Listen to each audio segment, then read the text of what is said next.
All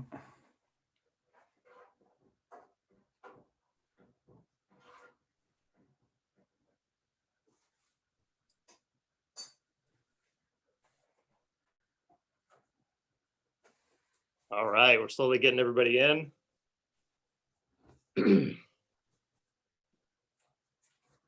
Welcome, everyone. My name is Tim Dixon. I'm one of the Associate Athletic Director for Development and oversee the PAF. And welcome to our Tiger Talk. It has been a while. We were just kind of joking. This used to be every Tuesday for a while. This was our lives. And it's been quite a while. We wanted to give everyone a little bit of a break. And now that life is a little bit back to normal, or a lot back to normal, but this is something that we are going to keep up and do. Probably not as frequently as we did when everything was kind of, sheltered. But one thing that we discovered with these, now that we're getting back to events in person, it's great. Our local people are around and we can see them in person and do events. But one thing that we learned when doing these is we really connected with a lot of people that were out of the area and that aren't around as much, be that alumni, parents, former athletes, et cetera. So they really enjoyed what we did last year when we did these events. So we want to keep doing them. And keep you all connected with Pacific and what's going on. And this was a perfect way to start this with some really good news in terms of our women's soccer program, the year they had, and in terms of our new head coaches, plural. So that we figured this was a great way to start. And we are also lucky to have back with us Zack Bayrouty, who will be hosting this for us tonight, and the ones that are coming up. So I will turn it over to Zack and get going. Sweet. Thanks, Tim, and welcome back, everybody. Like Tim said, it feels a little bit like a throwback to be here. I'm having flashbacks of 2020, but it was also, at least for me, one of the silver linings of 2020 was that we did this and we kind of formed our own community here with Tiger Athletics on these Zoom meetings. And it's great to have you all back, and so much to delve into. I want to introduce our panel first, and then I'm going to hand it over to our athletic director, Janet Lucas. Tough for a kid from Boston to say that, but our athletic director, Janet Lucas. But first, our co-head coaches, JJ Wozniak, Danesha Adams, are on our panel today. And also our student athletes, Cameron Scully, who's going into her 5th year from Newark, Delaware, and Brenna Crump, who's going into her senior year from Palmdale, California. Welcome to all of you and to our guests, and yes, co-head coaches. And I figured there was no better way to start it off than turning it over to Janet Lucas, and she can get into this innovative new model we have here with the co-head coaches. Very unique. One of the pillars of the athletic department at Pacific is innovation. So I think this really is in step with that. And without further ado, I want to hand it to Janet to give us some background on how we got to co-head coaches for women's soccer. Janet. Thank you, Zach. I appreciate it. Good evening, everyone, and welcome. It is my particular pleasure to be here with you this afternoon or this evening, just to talk about this program and these coaches. To start, we hit a situation none of us had ever anticipated. It is rare to have a head coach in such unusual circumstances that they resign within days of starting preseason training. But that is what we were all faced with, and we were all in this together. In particular, I would say it was concerning to me because this team had just gone through a coaching transition in January of 2020, just prior to the pandemic. That meant that the spring of 20 and the 2021 season did not provide the opportunity that they had anticipated and that they were looking forward to. But yet they fought their way through it. And now they were ready to come back gangbusters. And something else happens. And it just really didn't seem fair at the time. But you immediately have to shift your focus and decide how you want to move forward.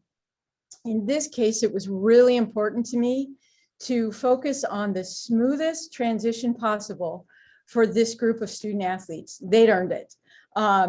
What's best for the student athletes is what was at the center of what we were trying to accomplish, and also for the team as a whole. All of these folks had worked, including the assistant coaches, had worked extremely hard and were very intent on improving performance this fall. So when we talk about unusual circumstances, we basically, from my perspective, had the trifecta going. First, the head coach leaves unexpectedly. And I admittedly will tell you that, and they will tell you as well, I did not know the assistant coaches as well as I normally would since they were hired just prior to COVID, and we were all then working from home for 18 months. It's like we were just getting to know each other, so to speak. And then lastly, with this season, we had to continue with the appropriate COVID protocols while offering what I want to call a normal experience, a more connected experience than we'd had the year before, and supporting a return to a more bonded team. And folks, that last one is all built on trust. Okay, so what I ended up doing was I met with JJ and Danesha individually and together, just in an effort to get to know them as individuals, as coaches, as coworkers, to understand philosophy, approach, knowledge base, obviously communication skills, because I jokingly called it speed dating. I really had to get to know them very, very quickly, because the unknown for our student athletes was one of the hardest pieces of the puzzle. And I didn't want to leave them basically in anticipation any longer than we needed to. So in addition, also pursued an understanding of the student athlete perspective on how their experience had been going with this coaching staff. I admittedly am also going to tell you that I am not a fan of anything normally. I'm going to say normally or typically. So this was really taking a different step forward than is the status quo. But when I got to know them, I realized very, very quickly how special these two people and coaches were and how connected they were to our student athletes. They were absolutely fired up and fully committed to this season and these women's soccer student athletes. There was never a word out of their mouth that said, we can't do that, or we won't be able to accomplish that, or we're worried about something else. They were literally said, we can get it done, period, in every single aspect of what we talked about. And I just had to take the leap of faith that I was listening to everybody that was sharing information about the situation. I was following my understanding and my gut on the situation, and said, let's try interim co-head coaches. And we'll then at the end of the season, which is very normal practice, do a full national search for permanent replacements. I like to think of this as a win-win. When people do a great job like Danesha and JJ did, you set yourself up for future opportunity, right? It is a great experience when you embrace an interim title and an interim set of responsibilities. And that's exactly what they did. In fact, when we hit the point of needing to make a decision on how do we proceed permanently after the season, it then became another kind of period of analysis. It was obvious that the team had done a great job, that the coaches had done a great job. How do you pick between Danesha and JJ? They both have skill sets and a knowledge base and a caring for these students that I didn't believe in the end that I could find in a national search. And so I don't need to follow the typical path in anything that we do. I do want to evaluate all of our options. But again, I was going to go to what was best for our team. And we got student athlete feedback. Holly was very instrumental in all of this, from the interim appointment to at the end of the season as the sports supervisor, and just determined that it was the best way to go for this team. I told you it was a long story, Zack, but it's so unusual. I'm even talking with our conference office on how to handle co-head coaches, because they've never had it happen before. And typically, when you have co-head coaches, it's going to be a spouse, it's going to be a couple. And in this case, what we have are two very dedicated yet humble individuals that work so well together. That kind of chemistry cannot be created. They just do a fabulous job of always putting the team first. And that's what I would look for in a national search. So then why would I do one? And I think it was a little nerve-wracking for our student athletes when Holly and I walked in there with the coaches for the team meeting after the season. But the minute we were able to share the good news, I think everybody just took a deep sigh of relief and became even that much more excited about the future of this program. So I'm a little excited, but I'll stop there. So that's basically the story. And we couldn't be luckier to have these two coaches on our staff And I'm glad we were able to work it out for all involved. Well, thank you for sharing all that. I presume, just to follow up one question, Janet, that it was more difficult for you not to name them co-head coaches when they were named WCC Coaches of the Year. I'd already named them co-head coaches before we knew about. Okay, I didn't know that. I didn't know what the timeline was on that. So, I joked because the minute I found out about it, it was about 24 hours after we'd made the decision, and we just looked brilliant at that point. And I'm just going to go with it. But we did do it first. that's awesome. Well, thank you for sharing that. I want to bring in our panel now, and I'll start with the coaches. Congratulations to you both, first of all, JJ and Danesha. I mentioned named WCC Coaches of the Year. I'll start with JJ. What was your reaction not when Janet named you guys permanent co-head coaches, but when you guys were thrust into the position you were right before the start of the season? What were your initial thoughts? I'll start with JJ, and then I'll have Danesha go next. Yeah, well, just first of all, thank you guys all so much for being on this this Zoom call, and Zack for hosting, and Tim for putting it together, you and Carrie, and then Janet. We appreciate that, that feedback and that perspective of how it all went down. I think it's valuable to everybody that's on this call. So thank you or on the Zoom. Thank you so much. But I'll say this, Zack, it was just immediately like, let's go. Like, couldn't wait to get after it. Couldn't wait to get started. Just hoping in some way we could, or myself, because initially it was, I was in the meeting with Janet and Holly, and then Danesha went in, or I don't remember who went first, to be honest, but it was just one of those things where, how can we relay, like, the train's not going off the track. Like, this is like, the players are going to be in a great place. They're in great hands. We're going to get after it this season. Everything happens for a reason, right? And I've been doing this quite some time, and I have a little bit of experience with all of this, and been in some different situations throughout my career, both as a player and as a coach. And it was just that. It was like, wow, opportunity knocks, let's go, let's roll. We knew the players were ready to get after it this season. We knew what the work was that they had put in throughout the summer, even going into last spring. And believe me, like, and Danesha, right, we talk about this all the time, how important last fall was too, when we just had the opportunity to train socially distant, but it was our opportunity to get to know the players, and to realize and to recognize that they could play, and that they're quality technically, they were very good tactically, and they just needed coaches that believed in them, which we did immediately. And we right away were like, we can do this. We're gonna change things. We're gonna, whatever it is, right, change the narrative. And we just wanted the opportunity to get that chance, and then you make the most of it, right? So that's what it was like, let's go, let's get after this, and hopefully in the next 24 hours. It works in our favor, so that we could be along with the players and enjoy the ride with them. Awesome. Danesha, how about you? What were your thoughts, and maybe even some of your fears when you guys were thrust into that spot before the start of the season?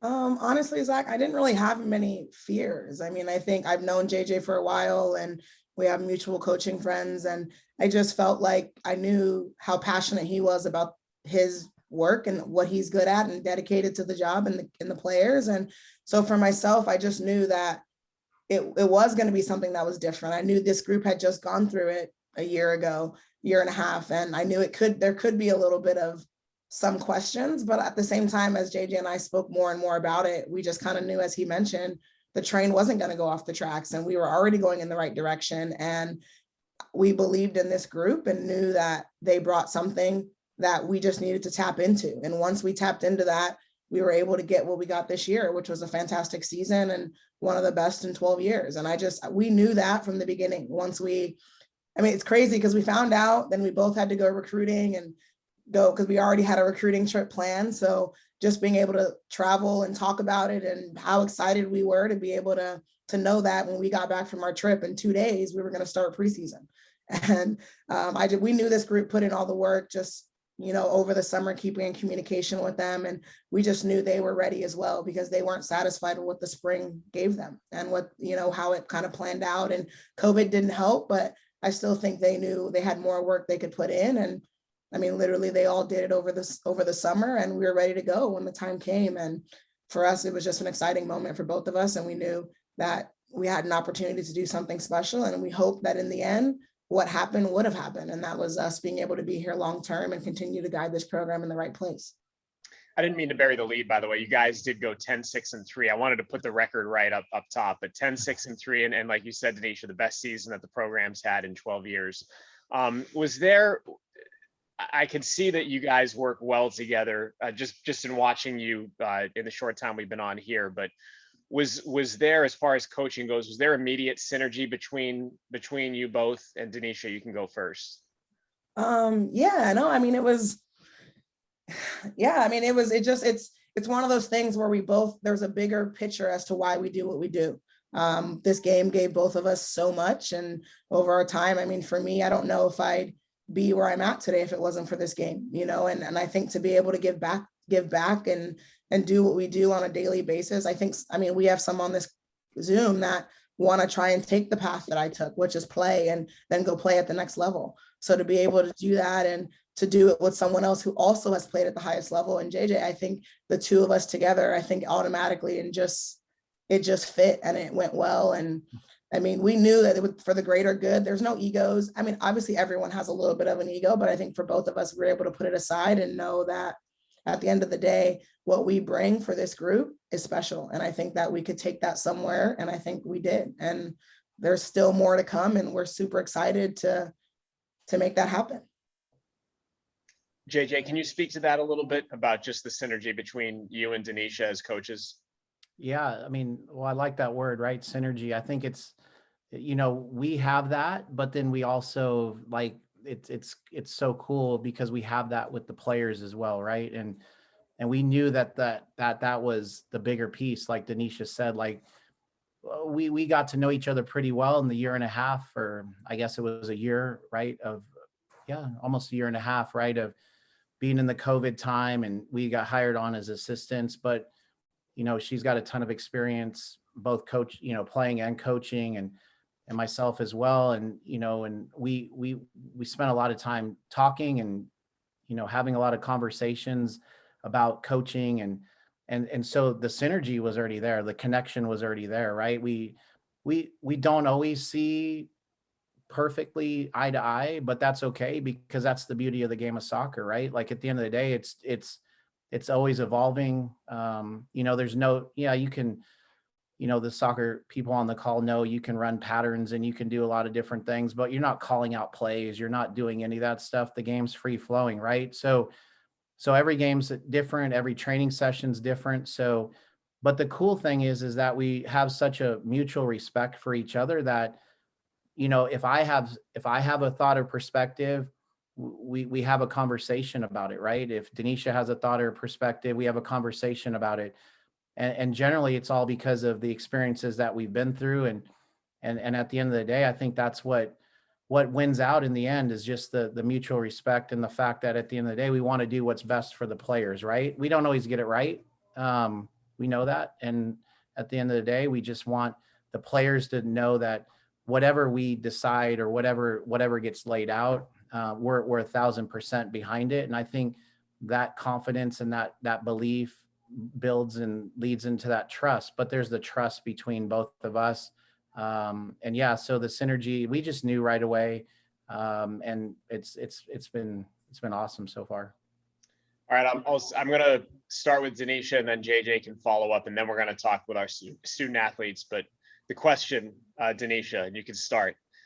There's a big decision that has to be made. There are obviously two of you at the helm. How do you go about making big decisions when there are co-head coaches? And I'm just as fascinated as anyone here how you'd answer it, because I've been in I've done plenty of post-game interviews where a head coach has said, you know what, I'm the head coach, and whatever decision we made falls on me.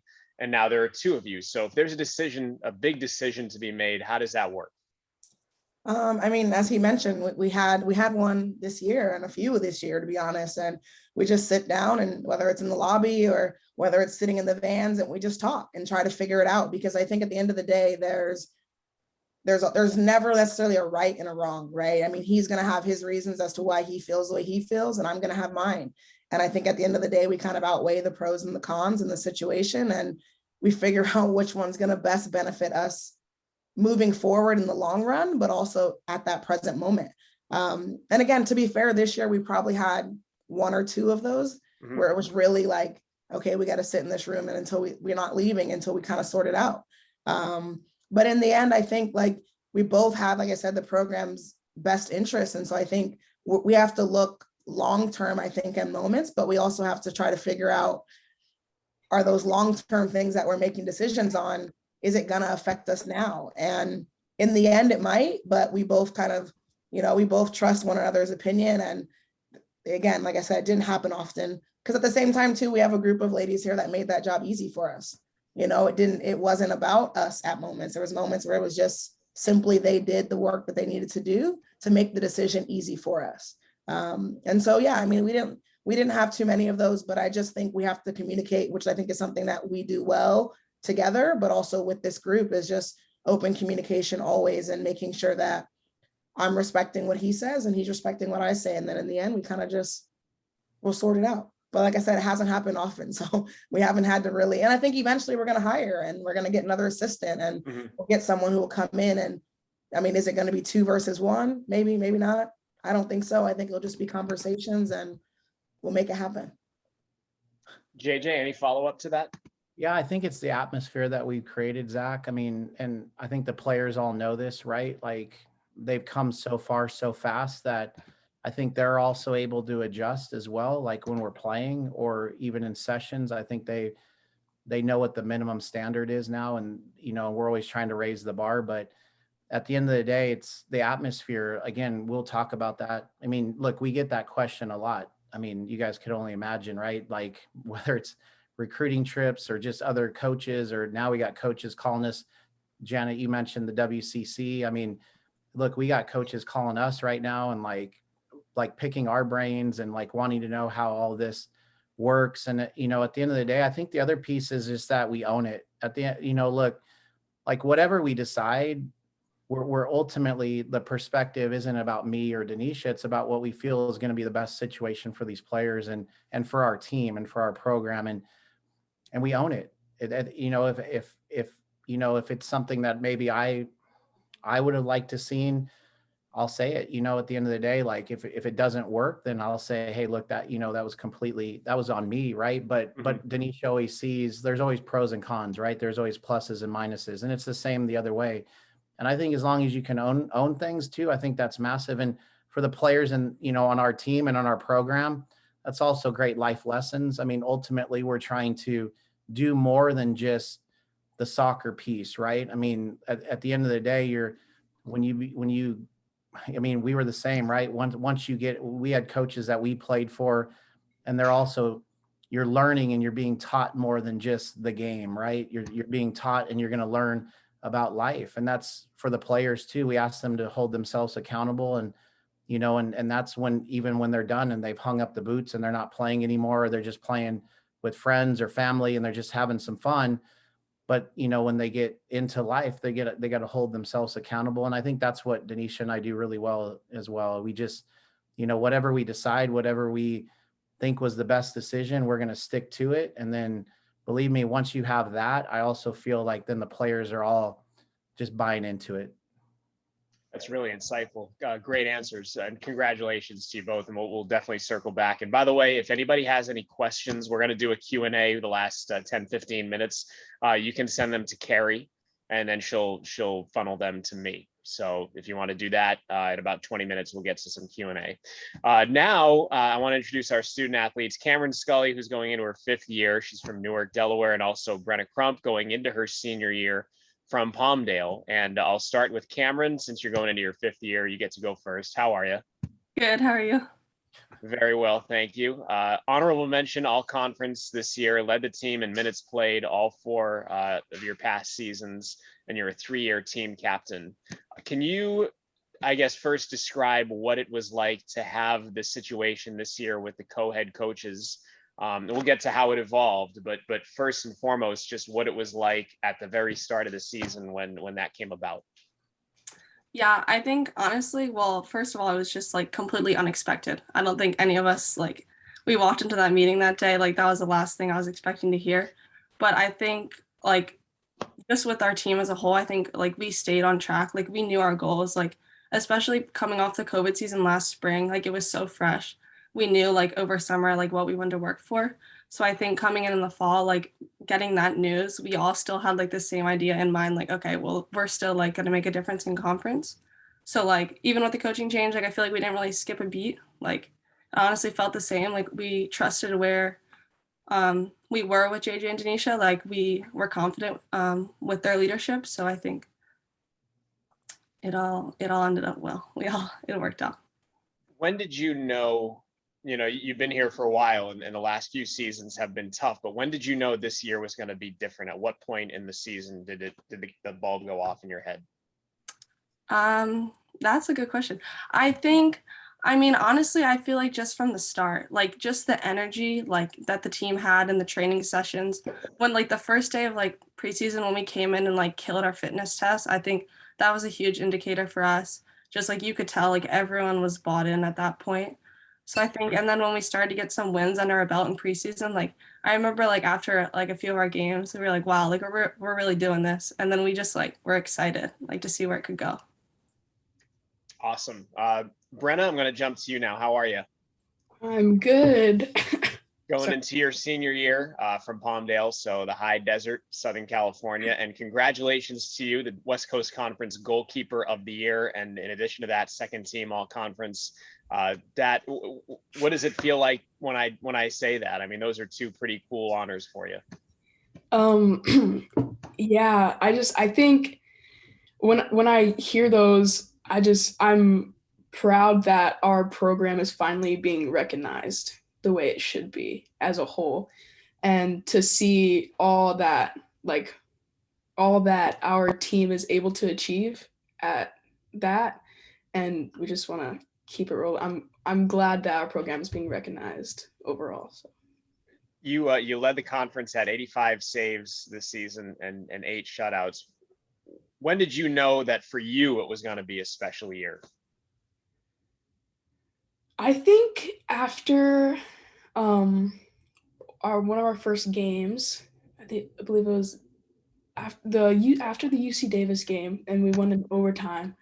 I felt good out there on the field and with my team, and just the environment that Danesha and JJ were able to create for all of us. It felt like we were all kind of saw the potential. I saw much higher potential in me and in each one of our teammates, and as a team as a whole, it was something special. It was just that feeling right after that game where I knew. Well, the next match you guys play Nevada and you win 1-0. How much did that reinforce those feelings that you had after the Davis match? To beat Nevada and to do it 1-0, obviously, you have a big role in that, but how much did that set your team on course, do you feel? Yeah, I think that win definitely solidified that feeling a lot. It was just it was like a kind of reassurance that we're going the correct route, and it kept us wanting more, like craving more, and made more of those feelings as well. I'll ask you what I asked Cameron about JJ and Danesha. What was it like for you at the start of the season with the situation with co-head coaches, and how did you take to that initially? I was just glad that Danesha and JJ were our coaches and still continuing this program in the right direction. When I heard the news at first, it was a shocker. Not for hearing that Danesha and JJ were going to be co-head coaches. I was glad that they were still able to continue what they started at this program.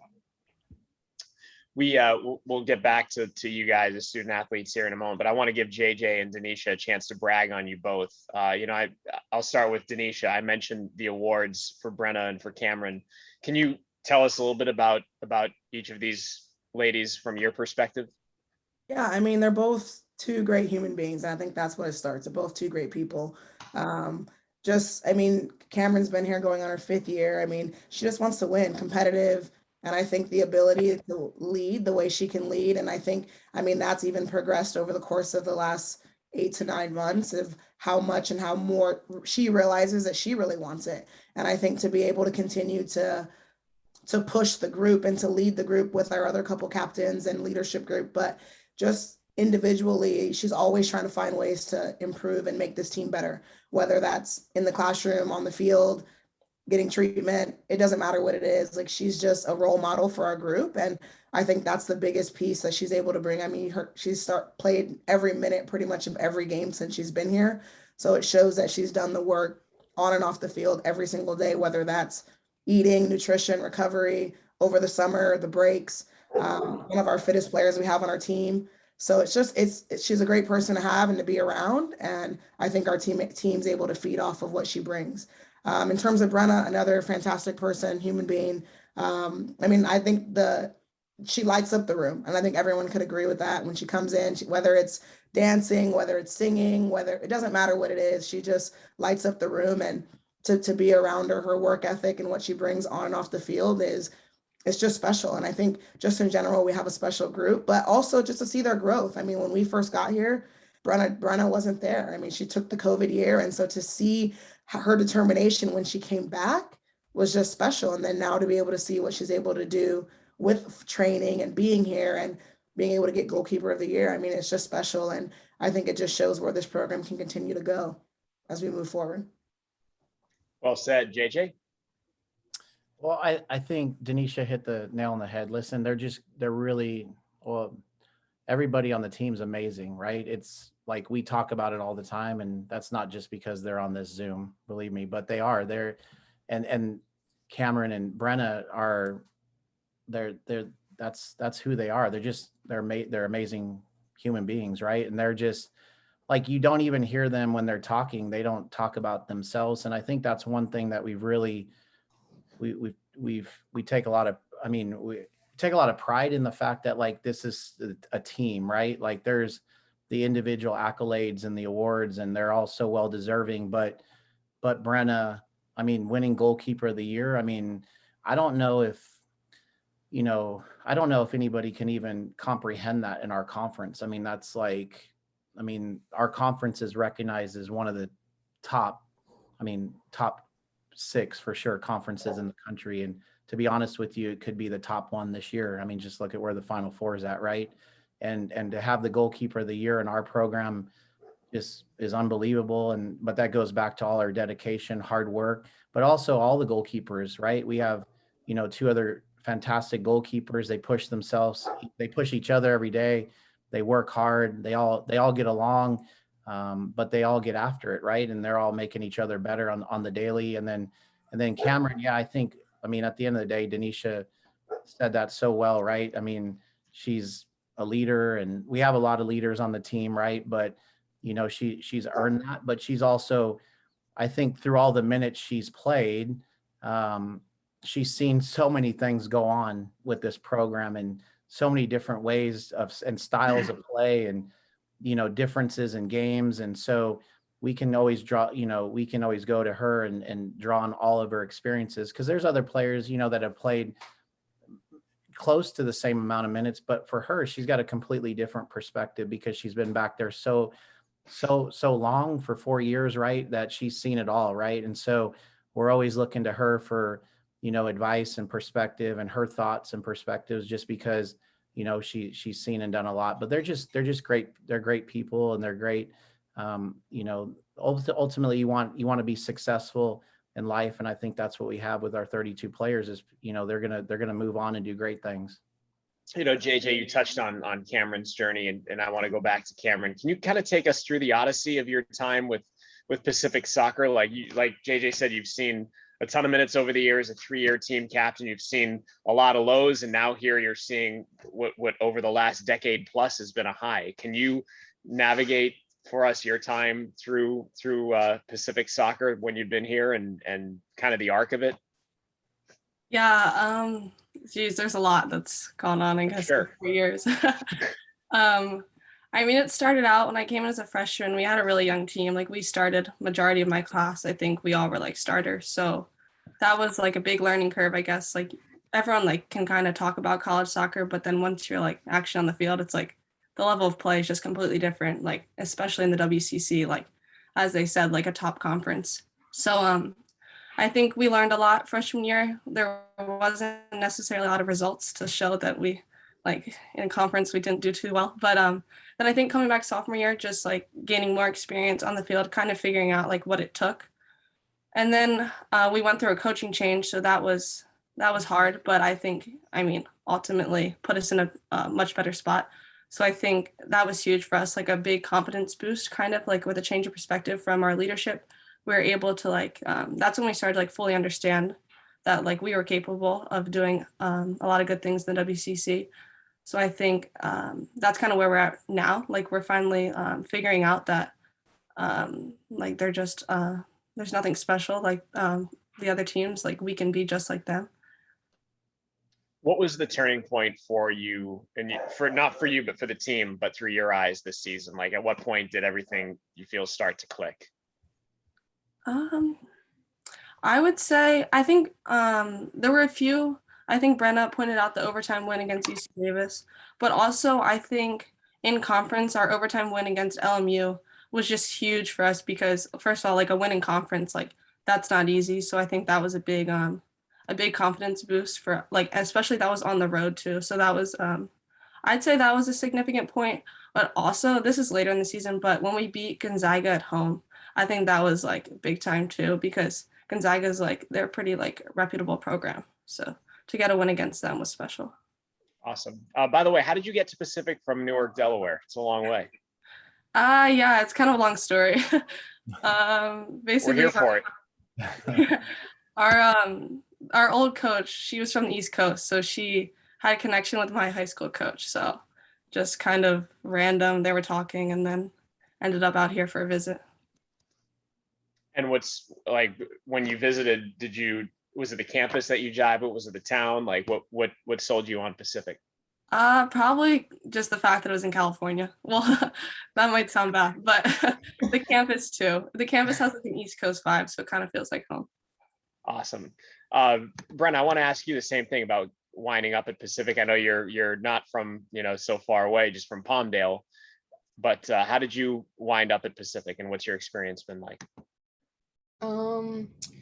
Well, finding Pacific, I got some help with my old goalie club coach, and so I came out here for a visit. And yeah, I liked all, like Cam said, it was kind of like a East Coast vibes with all like the brick and going on, and I like the idea of a smaller campus as well, like class sizes necessarily, and just the soccer field was amazing. So how does it work? And I'm going to ask both of you this.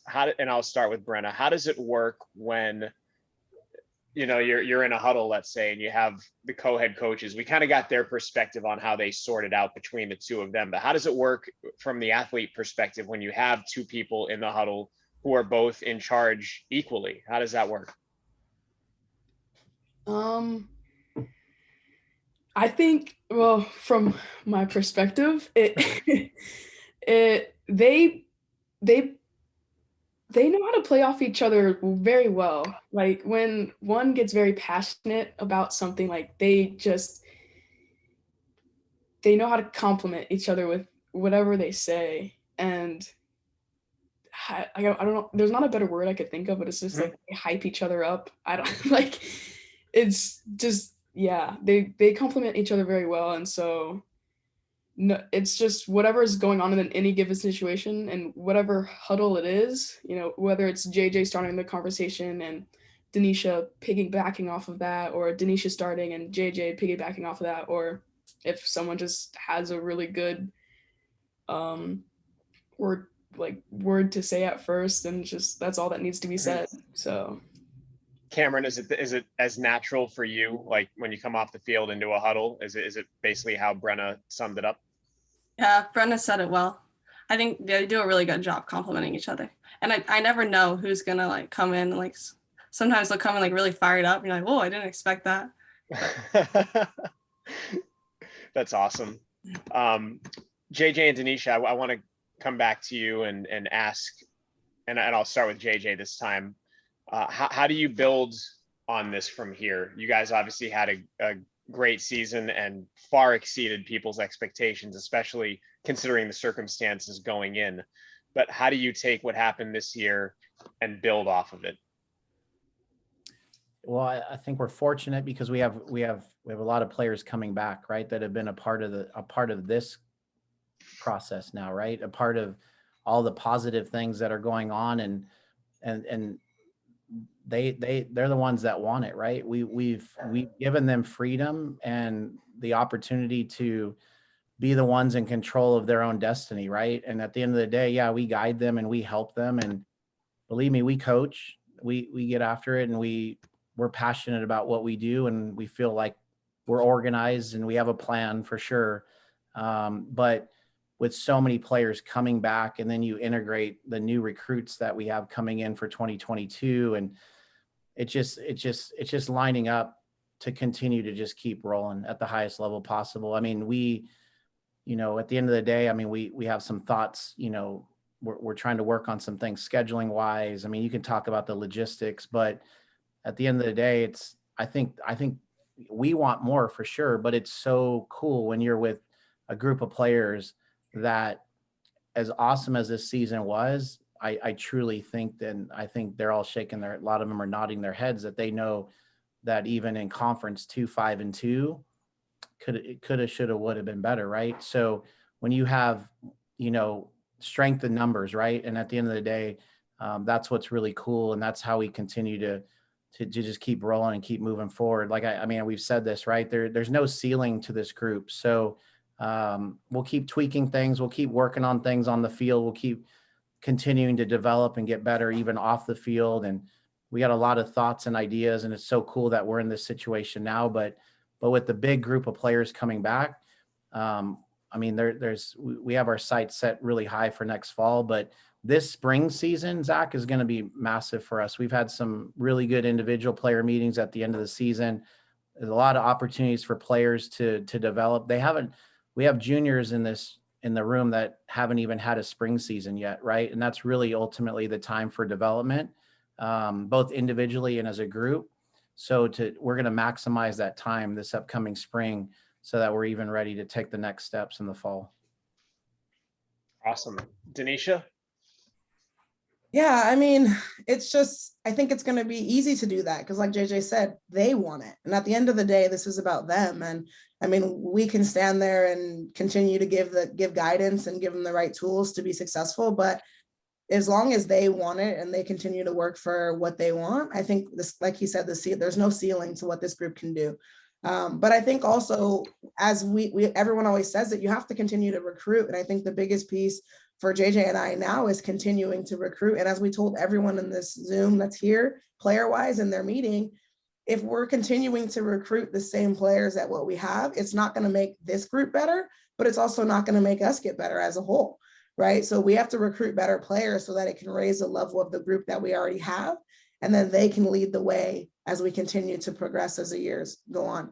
And it's just nice to even see like our 2022 recruits. We have quite a few of them on here now with their parents. And it's just nice to know that we have people that are dedicated to this program and really want to be a part of it because they see what can happen. And I think they know what could happen and what's going to happen. And that's what's even more special about it. As we continue to recruit and get better, this group's going to get better. And it's just, I think, there's no more shocking though, I'll tell you that. We can't shock anybody now, right? We've shocked the world this year. So now it's going to be, we have a standard that we have to hold, and the WCC, these teams aren't going to come out and be like, oh, just Pacific anymore, right? No more doormat ladies, yeah? Yeah. So I think at the end of the day, we have to continue to work and get better so that when teams come ready to play us, that we're ready to play them as well. And like JJ mentioned, we're doing that in our scheduling right now. We're scheduling teams that, I mean, this program has probably never played before, whether that's Power 5 or just even other top conferences like the WCC that are soccer specific conferences. So we're just going to keep getting better. And I think this group is the right group to do it and to continue to grow. Yeah, with men's basketball, Damon Sotomayor always talks about the dynamic change when you go from being the hunter to being the hunted. He goes, you got to change your mindset because it all flips. So I think that's very poignant.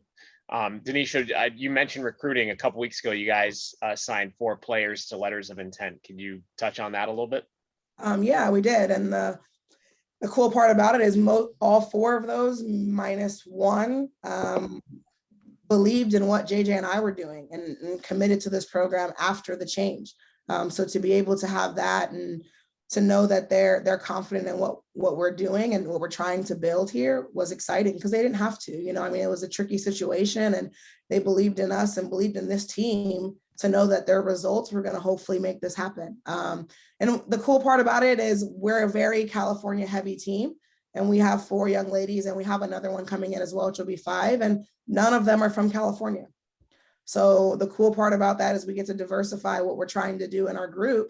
And I just think that we're going to get better. And, you know, they're from, most of them, to be fair, from the Midwest/East Coast. And that's not really normal. I mean, we have Cam, our Delaware, and we have a couple out of the country, but we have one from Kentucky, we have Virginia, we have Wisconsin, we have a Vegas, and then we have Washington. Wow. So to be able to, I mean, really only 2 of them are kind of from the West Coast. The other 3 are going to be a little bit more blue collar, different type of players than I think what we're used to. So I think that's exciting for us as a program. And we know they're going to come in and help this program get better. We, like JJ mentioned, we do have a similar team. We only lost 3 young ladies this year. So we have the same team. So it's going to be kind of fun to add more to that and continue to get better. And then we get players back from injuries that were injured this year and that we didn't see at all. You know, we had 3 young ladies with season-ending injuries that didn't play at all this year. So we're going to be ready. And I think our recruits are going to come in and only help us get better with what they have to offer this group. JJ, did you have anything to add to that as far as the recruits? No, I mean, I'm always kind of listening to see how I can fill in what Danesha's saying, right? But I think she, you know, like it was all spot on, all good stuff for sure. Look, we also know we got to recruit our backyard. We got to recruit Northern California. We got to recruit Southern California. Those are soccer hotbeds for sure. And we've both been in California a lot of our lives, right? So we haven't lost sight of that. You know, there's still another potential player or 2 out there. So, you know, that could potentially come. But the good thing for us in regards to recruiting as well, knowing this situation as quickly as we did after the season is really it's helping us with the 2023 class and I don't want to, I mean, look, the 2024s as well, right? I mean, in the world of women's soccer, girls soccer, the recruiting is a little bit, you know, it's a lot of junior year, sophomore year. It's a little bit younger than some of the other sports for sure. They've made some rules that have kind of slowed down the process, which is how it should be. And that's great. But now we've really been able to get out and get back to work on the 23s and the 24s and just start identifying players. And we're well aware of the big time talent that's in this state. And the cool thing is, and I know we use that word cool quite a bit, but it is really cool now when we walk around the sidelines and everybody's like, oh, University of the Pacific, wow, you guys had a fantastic season, whether that's other college coaches, but mainly for us, the big ones are, you know, the club coaches, the club directors, and the players, right? There's a incredible buzz about our program right now nationally, but even in California, people have taken note of what we're doing. So it only helps with recruiting. Sure, I bet. We're getting close to the Q&A part of the program, but I want to just go back to Cameron and Brenna. And I'll start with Cameron, since you're going into your 5th year. I think you both are in unique positions where, you know, I think when when a program starts to ascend, you always look back to how it started, and there's usually inevitably a group of people that were part of the program at its very start that were instrumental in changing the culture. And I think based on the year that you guys had, you both have a chance as upperclassmen to be part of a group that has changed the culture of Pacific women's soccer. Cameron, when you leave, what do you hope? What mark do you hope to leave as far as the culture at Pacific for women's soccer? I would say, I mean, wow, I don't know if there's just one specific thing that I'd hope to leave, but I think understanding, if like they know the history, understanding how far we've come, and like it wasn't easy at all. I mean, and we didn't do it ourselves. There was like many like years of teams before us that helped us get to where we are. But I think just like understanding how like every day you have to like come in and give your like 100%, because there's like a whole bunch of other teams out there that'll just like take it from you if you aren't willing to work for it. Before I go to Brenna with that question, what did you learn about yourself in those lean years, you know, going back a few years when it was really tough sledding?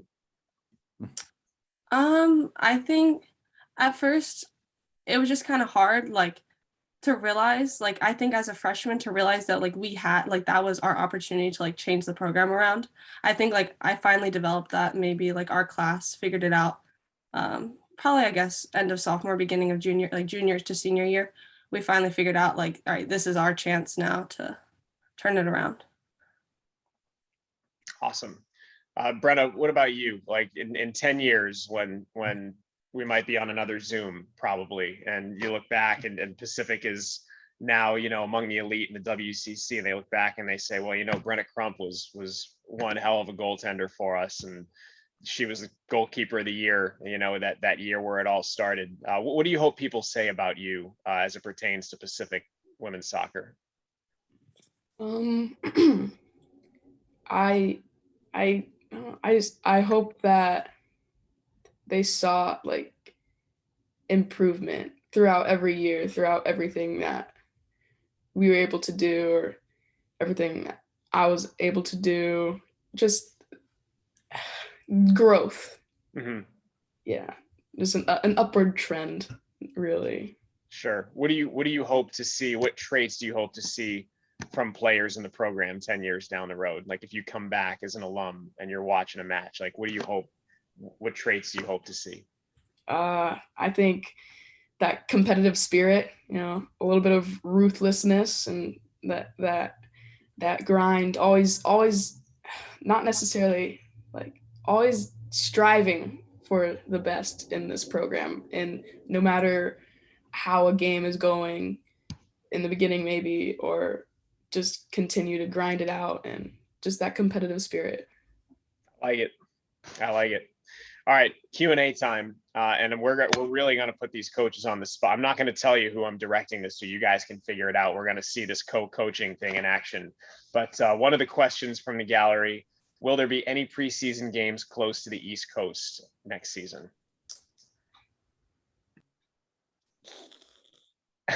Maybe. We're still working on our 2022 schedule, but there are some maybe not quite East Coast, but maybe a little bit more of the middle. Okay. JJ, anything No, to add to that? I mean, there's some things we got to keep tight to the vest, right? So it's still a work in progress. But yeah, we can. I mean, there's potentially some opportunities moving east of California. Okay. Let's see. This is a recruiting question. How many more recruits do you think you'll sign for next year? To be fair, we're wrapping it up. I mean, we have a couple leads, and but that's, I mean, maybe 2 max, but really probably 1 more. We have one young lady who's ready to make a decision, and we're waiting on that. And then after that, we'll be pretty much done and locked in. JJ, anything? No, it's just anything right now is specific needs, right? Like at the end of the day, but yeah, we're waiting on one and potentially another. But look, if it's not this class, then it'll be 2023. Okay. Another question in the recruiting vein. Obviously, soccer is the worldwide sport, biggest sport in the world. What about international recruiting? How big is it in the WCC, and will that come into play for you both? Oh, definitely come into play for us. I mean, not it's been an interest, and Danesha can fill you in on this, but I mean, we have some quality internationals that we've secured since we've been here that are a part of our program right now.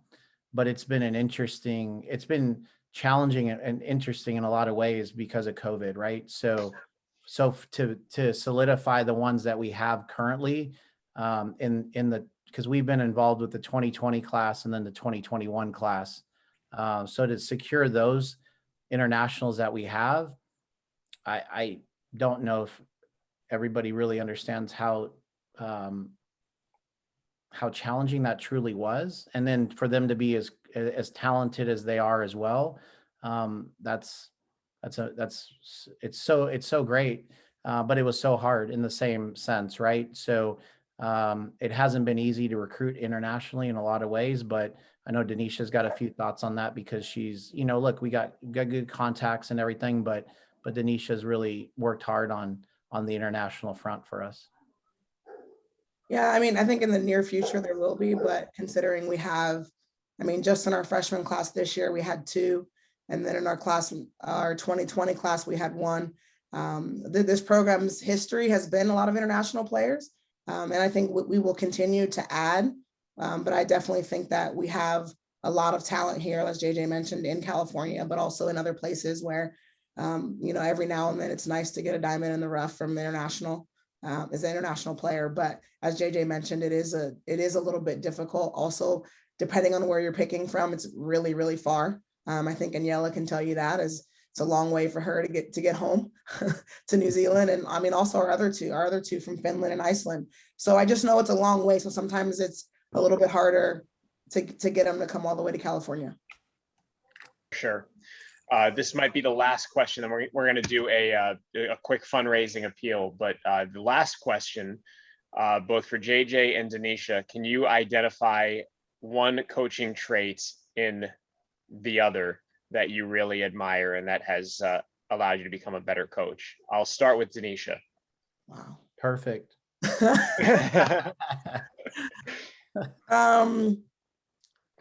It's hard to pick one word, but I think one of the biggest things, and I think he'll laugh about this because I make fun of him all the time. He's so organized. Like, I don't even like he's always writing. It's always taking notes. He's always learning. I crack on him all the time about this notebook that he has. And I think the girls laugh too, because he writes so small and there's thousands of pages of just words.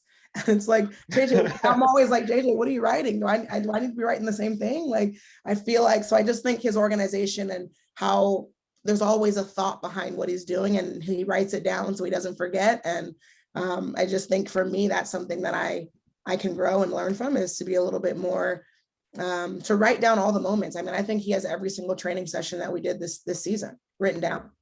And so at the end of the day, for him, that's going to allow him, wherever life takes him, to have training sessions. And so for me, I'm like, all right, now I got to start, I try to remember my sessions, and now I recognize that I can't. And hey, JJ, what we do on Thursday? And he's can pull out his notebook and he has it, so I just think that trait for me is a big one, and is why he's a good coach, because he's organized and he's always a plan behind what's going on. I like it. JJ, your turn. No, Danesha, thank you so much. I appreciate that. I feel like we've had some unbelievable mentors in our life, right? As players and coaches, and we've learned a lot, right? And one of the characteristics or traits that I admire, or I think very highly of with Danesha, is her ability to communicate, right? Like through a session, right? Like, and I feel like it's also the ability to recognize a situation. This is something that we've kind of fed off each other with a lot, is, the ability to lay out a session and then to run a quality session, but to the ability to then communicate with the players, and then sometimes when it's not going maybe the way you want it, or the players aren't, you know, you're not getting out of it from the players what you want, the ability to then communicate with them, so that the intensity rises, the competitiveness rises. Like, she comes from a background where ultimately she was competing for national championships as a player, and that's her expectation as a coach, right? And I think that hopefully the players recognize that I was no different either, right? But that's what we want to compete for ultimately, right? At the end of the day, is compete for that national championship. And there was a day, like at the end of the season, where I was working with the goalkeepers, and I was aside, and she doesn't know all this, right? But I was over there with the keepers, and I'm listening to what's going on in the short box, the small box, right? And she's working with the players, and it wasn't what they weren't, you know, there needed to be a little bit more. And she communicated that with the players, and then within a split second, they rose, the level went up, right? And I think that's a sign of a really good coach, of a quality coach, that somebody that then it's when you say something, are the players like responding, right? Are they coachable? And I don't know if everybody has that. And it was just really cool in that moment to see. And then the rest of the training was cracking. It was fantastic. It was at such a high level. And I think she has the ability to really recognize that, because she played the game at a really high level and had some great coaches herself. And I think she knows when to get in and really, really help the players achieve more in that session, or even in a match. Awesome. Well done, both of you. I'm going to turn it over back over to the coaches, and quickly, there might be a couple of things that you guys could use, of, you know, resources for your program that would be helpful.